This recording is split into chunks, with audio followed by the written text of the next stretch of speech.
வணக்கம். நான் டாக்டர் பாலமுரளி. அஹ், காவேரி மருத்துவமனையில் ஸ்பைன் அண்ட் நியூரோ சர்ஜனாக இருக்கேன். ஸோ இப்போ இந்த ப்ராஜெக்ட் இன்னைக்கு வந்து லான்ச் பண்றோம். அந்த ப்ராஜெக்ட் பேர் வந்து ப்ராஜெக்ட் ஜீவன். இந்த ப்ராஜெக்ட் வந்து என்னன்னு பார்த்தீங்கன்னா, நம்ம தமிழ்நாட்டில் 1000 குழந்தைங்கள்ல ஒரு 3 to 8 குழந்தைகள் சிவியர் பிரெயின் அண்ட் ஸ்பைன் ப்ராப்ளம்ஸ்னால பிறக்கிறாங்க. ஸோ இந்த குழந்தைகள் வந்து அநேகமா மோஸ்ட்லி வந்து இவங்க வந்து ஒரு அண்டர் ப்ரிவிலேஜ் அந்த மாதிரி ஒரு குடும்பத்தில் பிறக்கிறதுனால அவங்களுக்கு இந்த சர்ஜரி வந்து எல்லா இடத்துலையும் பரவலா இப்போ சென்னையில் இருக்கிறவங்களுக்கு நல்ல ஹாஸ்பிட்டல்ஸ் இருக்கு. பட் அவுட் சைட் சென்னையில எல்லாம் இது வந்து வசதிகள் இல்லை. ஸோ அதனால வந்து காவேரி ஹாஸ்பிட்டல்ல நம்ம இந்த ஆப்ரேஷன்ஸை ஃப்ரீயா அவங்களுக்கு பண்ண போறோம். இந்த ஃப்ரீயா சர்ஜரி பண்றது என்னன்னு பாத்தீங்கன்னா, அவங்களுக்கு வந்து அந்த குழந்தைகள் வந்து பிறந்த குழந்தையா இருக்கலாம், இல்ல அப் டு அப்ரோட் 16 இயர்ஸ் வரைக்கும் ஆப்ரேட் பண்ணுவோம். ஸோ இவங்களுக்கு வந்து சிவியர் ஸ்பைன் ப்ராப்ளம் இருக்கலாம், பிரெயின் ப்ராப்ளம் இருக்கலாம். So surgery free, hospital stay free. இதெல்லாம் வந்து காசு எங்கேருந்து வரப்போகுதுன்னா 2 விதமா வரப்போகுது. ஒன்று வந்து ரோட்டரிங்கிற ஒரு என்ஜிஓ இந்த கிளப்ல அதை பத்தி அவர் பேச போறாரு. அதே மாதிரி பெங்களூர்ல இருந்து ஒரு கம்பெனி இன்ஃப்ளோங்கிற கம்பெனியும் இதை வந்து சிஎஸ்ஆர் ஃபண்ட்ஸா ஸ்பான்சர் பண்றாங்க. ஸோ இதனால வந்து நிறைய குழந்தைகள் வந்து பெனிஃபிட் ஆக போறாங்க. சர்ஜரி முடிச்சு அவங்களுக்கு ரீஹாபிலிட்டேஷனும் நடக்கும், அவங்க வாழ்க்கை முறையே மாறும். இந்த குழந்தைங்களுக்கு இந்த ஆப்ரேஷன் பண்ணலைன்னா ஒன்று இறந்து போயிடுவாங்க, இல்லைன்னா இந்த குழந்தைகள் வந்து வாழ்நாள் முள்ள நடக்க முடியாம, யூரின் டாய்லெட் போக முடியாம, உணர்ச்சியாம படுத்த படுக்கையா உட்காந்த மாதிரி இருப்பாங்க. ஸோ இதை மாத்துறதுக்கு தான் இந்த சர்ஜரி. இந்த சர்ஜரினால நிறைய பெனிஃபிட்ஸ் இருக்கு. ஆல்ரெடி இந்த ஹாஸ்பிட்டல்ல ஒரு 100 குழந்தைங்களுக்கு மேல இந்த மாதிரி சிமிலர் ஃபண்ட்ஸ்ல பண்ணியிருக்கோம். பட் இப்போ வந்து இது வந்து பெரிய லெவல்ல பண்ண போறோம். இதுதான் அதோட முதல் ஸ்டெப்பு. இதுக்கு மேல இந்த மேல மேல வளரப்போகுது. இப்போ அடுத்தது வந்து இந்த காசு, இந்த ரோட்டரியை பத்தி எப்படி இந்த ப்ராஜெக்ட் நடத்த போறோங்கிறத district governor of this district வந்து கேட்டுக்கிறேன். வணக்கம். ரோட்டரின்றது ஒரு 120 வருஷம் பழக்கம் உள்ள ஒரு என்ஜிஓ. கிட்டத்தட்ட ஒரு 200 நாடுகளுக்கு மேலே இருக்கு. அடிப்படையாக ஒரு சமுதாயத்து வளர்ச்சி, சமுதாயத்து உதவிக்காக தான் இந்த ஒரு ஆர்கனைசேஷன் இருக்கு. இந்த ஒரு நல்ல விஷயம் ஒரு டாக்டர் பாலமுரளி காவேரி ஹாஸ்பிட்டல் மூலமா இந்த குழந்தைங்கள் வந்து அவங்களுக்கு வாழ்க்கையை பாதிக்கிற ஒரு சூழ்நிலை, இது மாதிரி ஒரு சர்ஜரி பண்ணணும். அவங்க ஹாஸ்பிட்டல் மூலமாகவும் டாக்டர் மூலமாகவும் அவங்க முடிஞ்ச அளவுக்கு ஒரு சப்போர்ட் பண்ணி கண்டிப்பாக ஒரு இது மாதிரி ஒரு வரணும்னா காசு தேவைப்படும். இந்த ஒரு ப்ராஜெக்டுக்கு உண்டான இந்த குழந்தைங்களுக்கு சர்ஜரிக்கு அது ஆல்ரெடி ஹாஸ்பிட்டல்ன்ற ரீதியில் அது ஒரு 50% ஆக்குனாங்க. அதை ஃபண்ட் பண்ணணும். அது ஃபண்ட் பண்ணுறதுக்கு நிறைய விதங்கள் இருக்குது. அதில் ஒரு ரோட்டரி சங்கங்கள் மூலமா இதுக்கு காசு சேர்த்தோம். அது சேர்க்கும் போது இந்த ஒரு நல்ல முயற்சியில் நாங்களும் இருக்கிறோம் அப்படின்னு சொல்லிட்டு எங்களோட நண்பர்கள் பெங்களூரில் ரோட்டரி உள்ளவங்க அவங்க மூலயமா அதில் மெம்பராக இருக்கிறவங்க ஒரு சிஎஸ்ஆர் கம்பெனி அவர் ராஜீவ் அவர் வந்திருக்கிறாரு.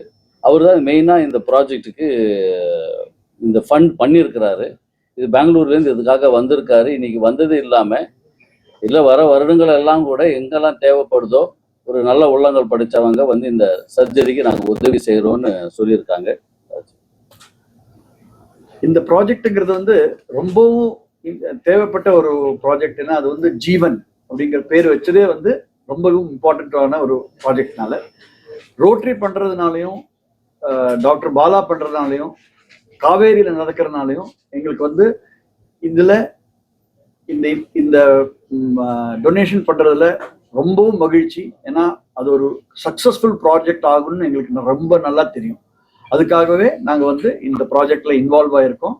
இனியும் இந்த ப்ராஜெக்ட் கண்டினியூ பண்றதுக்கு நாங்கள் இன்வால்வ் ஆவோங்கிறது வந்து இன்னைக்கு நான் தெரிவிச்சுக்கிறேன். பேஷண்ட் அவசியம் இல்லை. பேஷண்ட்ன்றது வந்து அவங்களால முடியாத நிலவேல ஆளுங்களுக்கு தான் இந்த காவேரி ஹாஸ்பிட்டல் முன் வந்திருக்கிறாங்க. அவங்களோட ஒரு நல்ல இனிஷியேட்டிவ்ல அந்த ஃபண்டிங் வந்து ரோட்டரி சங்கங்கள் மூலமா நம்ம கொடுக்குறோம்.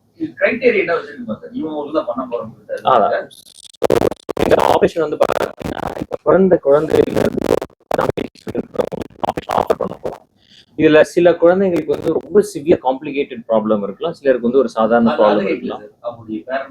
அவங்க பேரண்ட்ஸ் வந்து நாங்க என்ன பண்ணுவோம்னா அவங்களை வந்து லோ சோஷியோ எக்கனாமிக் எப்படி பார்ப்போம்னா அவங்களோட வருமானம், அவங்களோட மாத வருமானம் என்னன்னு பார்க்க போறோம், அவங்க ரேஷன் கார்டு பார்க்க போறோம். இந்த மாதிரி சில கிரைட்டீரியாஸ் வச்சிருக்கிறோம். அவங்க எங்க இருந்து வராங்க, அவங்க அது என்ன தொழில் பண்றாங்க, இதை வச்சு ஒரு குழு அமைச்சு இதுல வந்து செலக்ட் பண்ணுவோம். ஸோ யாருக்கு வந்து அண்டர் ப்ரிவிலேஜா இருக்காங்க, யாருக்கு காசு இல்லாம இருக்கு, யார் இந்த ஆப்ரேஷனுக்கு வசதி இல்லை, எங்க அந்த ஹாஸ்பிட்டல்ல அவங்க வெளியூர்ல இருந்து இருக்கலாம், ரொம்ப சின்ன கிராமத்துல இருக்கலாம், அங்க வசதி இல்லாம இருக்கலாம். ஸோ அவங்களெல்லாம் வந்து இந்த ஆப்ரேஷன் பண்ண போறோம். ஏன்னா இந்த ஆப்ரேஷன் வந்து கவர்மெண்ட்லயும் செய்யறாங்க. பட் ஆனா எல்லா கவர்மெண்ட் ஹாஸ்பிட்டலையும் இது பண்றது கிடையாது, அதுக்கு உண்டான வசதிகளும் கிடையாது. ஸோ அதனால வந்து இது காவேரி ஹாஸ்பிட்டல் இது சப்சிடைஸ் பண்றாங்க. ஸோ டாக்டரோட ஃபீஸ், ஹாஸ்பிட்டல் செலவு இதெல்லாம் காவேரி ஹாஸ்பிட்டல் வந்து நல்லா சப்சிடைஸ் பண்றாங்க. இப்போ மீதி இருக்கிற மணி என்னென்ன டெபிசிட் இருக்கோ அதை வந்து ரோட்டரியும் சிஎஸ்ஆர் ஃபண்ட்ஸ் மூலியமா வரப்போகுது. சாரி, ஸோ முதல்வர் காப்பீடு திட்டத்துக்கு யார் யார் குழந்தைகள் இருக்காங்களோ அவங்களும் சேர்த்துக்குவோம். ஆனால் முதல்வர் காப்பீடு திட்டத்துல இருந்து ஒரு சிறியதான ஒரு அமௌண்ட் தான் வரும். அதனால இந்த மாதிரி காம்ப்ளெக்ஸ் ஆப்ரேஷன் பண்ண முடியாது.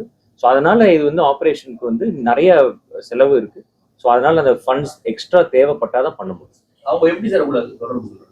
ஸோ இப்போ நீங்க வந்து இந்த விஷயத்தை வெளியே கொண்டு போகலாம். நாங்களும் சோஷியல் மீடியால ரோட்டரி மூலியமா நாங்கள் நிறைய கேம்ப்ஸ் நடத்த போறோம். ஸோ இதனால வந்து பிளஸ் டாக்டர் கம்யூனிட்டிலையும் நாங்கள் பீடியாட்ரிஷியன்ஸ் இவங்கெல்லாம் எங்க பிரசவம் நடக்குதோ அந்த மாதிரி ஹாஸ்பிட்டல் அந்த மெசேஜ் இன்ஃபர்மேஷன் கொடுக்க போறோம். ஸோ அங்கிருந்து ரெஃபர் பண்ணுவாங்க. ஆல்ரெடி வந்து கிட்டத்தட்ட ஒரு 40 to 50 குழந்தைங்க ஆல்ரெடி வெயிட்டிங்ல இருக்கிறாங்க.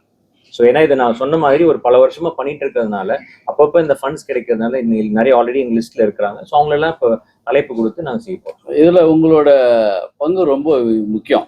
இப்போ ஒரு நண்பர் கேட்டாரு எப்படி தெரியும்னு. இந்த பாதிச்சவங்க பேரண்ட்ஸ் பெற்றோர்களுக்கு வந்து உண்மையிலே எங்க போகணும்னு தெரியாது, யார்கிட்ட போகணும்னு தெரியாது, இது குணப்படுத்த முடியுமான்னு கூட சில விஷயங்கள் தெரியாது. அப்போ அடிப்படையாக நம்மளுக்கு ஒரு காசுன்னு வரும்போது அங்கே நம்மளால அது அடுத்த ஸ்டெப் எடுக்க முடியாதுன்ற ஒரு ஃபீலிங் வரும். இப்போ உங்கள் மூலியமாக இது தெரிவிக்கணும்னு ஆசைப்படுறோம். இதே மாதிரி நீங்கள் கைவிட வேண்டாம், உங்களுக்கு கை கொடுக்கறதுக்கு ரோட்டரி இருக்குது, காவேரி இருக்குது, இங்கே வரலாம். இப்போ அவங்களுக்கு இது ஃப்ரீயாக பண்ணுறதுனால ஒரு அண்டர்புரட், அதாவது வருமானம் இவ்வளோ தான் இருக்குன்னு ஒரு தெரிஞ்சுக்கிறதுக்கு தான். அது முடிஞ்ச அளவுக்கு நாங்கள் பார்ப்போம். ஏன்னா அது ஒரு நல்லவங்களுக்கு கரெக்டான போய் சேரணுன்ற ஒரு எண்ணத்தில். இல்லை அதுக்கு மீறி யாரோ ஒரு வர்றாங்கன்னா, ஏன்னா அது முயற்சி வந்து உயிரை காப்பாற்றுறது. அதில் எந்த விதமாக இருந்தாலும் இது ஒரு நடக்கணும். அதனால தான் அதுக்கு பேர் ஜீவன். இல்லை, இது காவேரி ஹாஸ்பிட்டல் நம்பர் மூலியமாவே ஃபோன் பண்ணாவே போதும். 4000 6000 அந்த நம்பர் மூலியமாவே இவங்க எல்லாம் இன்ஃபர்மேஷன் கொடுத்து இப்படிதான் நாங்கள் பல நாளில் பண்ணிட்டு இருக்கிறோம். ஸோ அதில் ஃபோன் பண்ணாவே உடனே எங்கள் டிபார்ட்மெண்ட் கனெக்ட் பண்ணுவோம். அப்போ எங்கள் டீம் அவங்களை காண்டாக்ட் பண்ணுவோம். சார், இப்போ பெற்றோர்கள் வந்து வருட வருமானங்கள் எவ்வளோ இருக்கும்? ஸோ அந்த மாதிரி நாங்கள் எதுவும் ஸ்பெசிஃபிக்காக எதுவும் ஃபிக்ஸ் பண்ணலை. ஆதார் ரேஷன் கார்டு பார்க்கணும். ஆமாம். இப்போ வருமானம் எவ்வளோ இருந்துச்சுன்னா நீங்கள் எடுத்துப்பீங்க? அது கரெக்டான ஒரு நம்பர் எனக்கு தெரியல. பட் ஆனால் அவங்கள அசஸ் பண்ணி இப்போ நார்மலாக இந்த ஒரு ஆப்ரேஷனை இந்த மாதிரி ஒரு ப்ரைவேட் ஹாஸ்பிட்டலில் பண்ணால் ஒரு 10 to 15 லட்சம் ஆகும். இப்போ அதை வந்து செலவு பண்ண முடியாது. ஸோ அவங்களால என்ன அதனால அதை பேஸ் பண்ணி அவங்க என்ன இருக்கிறாங்களோ அதை தான் நாங்கள் பார்ப்போம். சார், இப்போ நீங்கள் சொன்ன அந்த குறிப்பிட்ட ஒரு ஆப்ரேஷனுக்கு மட்டும்தானா இல்லை எல்லாமே இல்லை, அதாவது நீங்க நல்ல கேள்வி அது. இப்போ எல்லா குழந்தைங்களும் வராங்க, எல்லாருக்குமே ஆப்ரேஷனும் தேவையும் படாது, எல்லா குழந்தைங்களுக்கு ஆப்ரேஷன் பண்ணவும் முடியாது. சிலதுல ரொம்ப காம்ப்ளிகேட்டட் ஆப்ரேஷன், சில 20-30 லட்சம் ஆகும். ஸோ அந்த மாதிரி சர்ஜரிஸும் நம்ம இங்கே பண்ண முடியாது. ஸோ அதை வந்து நாங்கள் கரெக்டான ஹாஸ்பிட்டலுக்கு ரெஃபர் பண்ணுவோம். இப்போ சில எங்களால் ஆப்ரேட் பண்ண முடியாத குழந்தைகள் ரொம்ப செலவு பல மடங்கு ஆகும் அப்படிங்கிறவங்க கவர்மெண்ட் ஹாஸ்பிட்டல் நாங்களே அனுப்பி அங்கே டாக்டர்ஸ்ட்டு பேசி அனுப்பி வைப்போம். நமக்கு ஒரு குறிப்பிட்ட பட்ஜெட் இருக்கு. ஸோ அந்த பட்ஜெட்குள்ள வரக்கூடிய எல்லா குழந்தைங்களும் நம்ம ஆப்ரேஷன் பண்ணுவோம். மூளையில பாதிக்கப்பட்டவங்களும் சரி, நரம்பு தண்டு ஸ்பைனல் கார்ட்ல பாதிக்கப்பட்டவங்க, கட்டிகள், இன்ஃபெக்ஷன், ஸோ இதனால ஏதாவது பிறப்புல இருந்து வர பிரச்சனைகள் மட்டும் ட்ரீட் பண்ண போறோம். எல்லா பிரச்சனையும் ட்ரீட் பண்ண போறது. ஸோ பர்த் ரிலேட்டட் ப்ராப்ளம், பிறக்கிறப்ப இப்படி பிறந்தாங்க அதனால இந்த பாதிப்பு இருக்குங்கிற அந்த குழந்தைங்களுக்கு மட்டும் ஆப்ரேட் பண்ணுவோம். ஸோ பைக் ஆம்புலன்ஸ் வந்து அதான் இப்போ நீங்க ஆல்ரெடி நீங்க கேட்ட மாதிரி இது பெங்களூர்ல இருக்குது, கோயம்புத்தூர்ல, சில சிட்டிஸ்ல இன்ட்ரோடியூஸ். ஓகே. ஸோ இப்போ இதே இன்னைக்கு வந்து நம்ம காவேரி ஹாஸ்பிட்டலும் ரோட்டரி டிஸ்ட்ரிக்ட் 3234 சேர்ந்து first responder bike ambulance introduce பண்றோம் சென்னையில. இது முதல் முறையா சென்னைக்கு வரப்போகுது. இதுக்கு முன்னாடி சென்னையில இது இல்லை. ஸோ இந்த ஃபர்ஸ்ட் ரெஸ்பாண்டருங்கிறது என்னன்னு பார்த்தீங்கன்னா, இந்த பைக்ல ஒரு பேராமெடிக்கல், ஒரு பிசிஷியன் அசிஸ்டன்ட், பிசியோதெரபிஸ்ட், நர்ஸ் யாராவது ஒருத்தர் இருப்பாங்க. அவங்க வந்து இந்த பைக்கை வந்து அதாவது 4-wheeler ஆம்புலன்ஸ், பெரிய ஆம்புலன்ஸ் போக முடியாத இடங்களுக்கு உடனே இந்த பைக் மூலியமா போய் அவங்களுக்கு முதலுதவி கொடுப்பாங்க. ஸோ ஃபர்ஸ்ட் எய்ட் பண்ணலாம், அங்கே மெடிசின்ஸ் கொடுக்கலாம். அவங்களுக்கு கார்டியாக் அரெஸ்ட் வந்துச்சுன்னா உடனே அவங்க அங்கே போயிட்டு உடனே ஆம்புலன்ஸ்க்கு எப்படி ஷிஃப்ட் பண்ணுறதுன்னு அவங்க அரேஞ்ச் பண்ணலாம். இல்லை ஏதாவது ஒரு சிவியர் பெயின் இருக்கு, கீழே விழுந்துட்டாங்க, அடிபட்டிருக்கு மண்டையில் எங்கேயாவதுன்னா ஃபர்ஸ்ட் ஸ்டெபிலைஸ் பண்ணலாம். ஸோ இந்த மாதிரி ஃபர்ஸ்ட் ரெஸ்பாண்டர் வந்து டாக்டர்ஸும் இன்வால்வ் ஆயிருப்பாங்க. ஏன்னா பின்னாடி பேக்ரவுண்ட்ல இருந்து மெயின் ஹாஸ்பிட்டல்ல இருந்து emergency department will be involve. So அவங்க வந்து இந்த ஃப்ரண்ட் எண்ட்ல போற அந்த பேராமெடிக்கல் ஸ்டாஃப் கிட்ட ஹெல்ப் பண்ணுவாங்க. ஸோ இந்த பைக்கை வந்து நம்ம 3 to 3-4 டிஸ்ட்ரிக்ட் கவர்னர் சரவணன் அவர் எப்படி இதை ஃபண்ட் பண்ணாங்கன்னு சொல்ல போறோம். ஓகே, இது ஒரு ஆம்புலன்ஸே நம்ம ஊரில் அவ்வளோ ஈஸியாக போக முடியாது. நம்ம இருக்கிற டிராஃபிக்கில் ஒரு அவசர உதவின்னு வரும்போது சில இடத்துல வண்டிகள் போக முடியாது, சில இடத்துல டிராஃபிக்னால பாதிக்க முடியும்.